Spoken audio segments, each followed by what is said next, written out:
जब मुसलमानों के दारुल खिलाफा यानी मुस्लिम दौर हुकूमत की राजधानी बगदाद में हर दूसरे दिन किसी न किसी दीनी मसले पर मुनाजरे होने लगे यानी डिबेट होने लगी। जल्द ही वो वक्त भी आ गया जब एक साथ एक ही दिन बगदाद के 4 अलग अलग चौराहों पर अलग अलग मुनाजरे हो रहे थे। पहला मुनाजरा इस बात पर था कि एक वक्त में सुई की नोक पर कितने फरिश्ते बैठ सकते हैं। दूसरा मुनाजरा इस अहम मौजू पर था कि कौवा हलाल है या हराम है।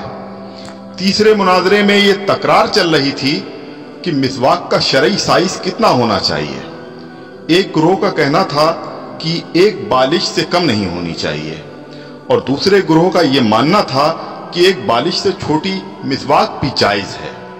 अभी ये डिबेट चल ही रही थी कि हलाकू खान की क़यादत में ततारी फौज बगदाद की गलियों में दाखिल हो गई और सब कुछ तहस नहस कर दिया।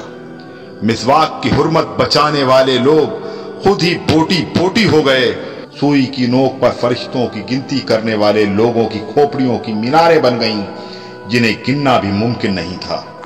कौवे के गोश्त पर बहस करने वालों के मुर्दा जिस्मों को कौवे नोच नोच कर खा रहे थे।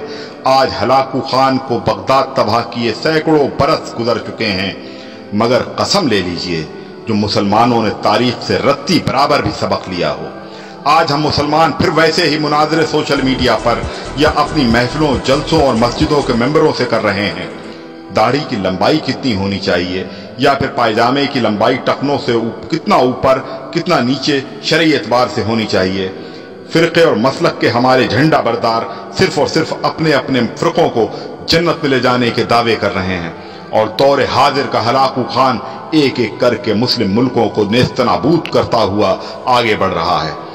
अफगानिस्तान, लीबिया, इराक के बाद सीरियाई बच्चों की कटी फटी लाशों की गिनती करने वाला कोई नहीं है। बेगुनाहों की खोपड़ियों के मीनार फिर बनाए जा रहे हैं। आदम की नस्ल के नौजवानों, बूढ़े बुजुर्गों की लाशों को कौवे नोच नोच कर खा रहे हैं और हवा की बेटियां अपनी अस्मत बचाने के लिए उम्मत की चादर का कोना तलाश कर रही हैं। जी हां, और हम खामोशी से अपनी बारी आने का इंतजार कर रहे हैं।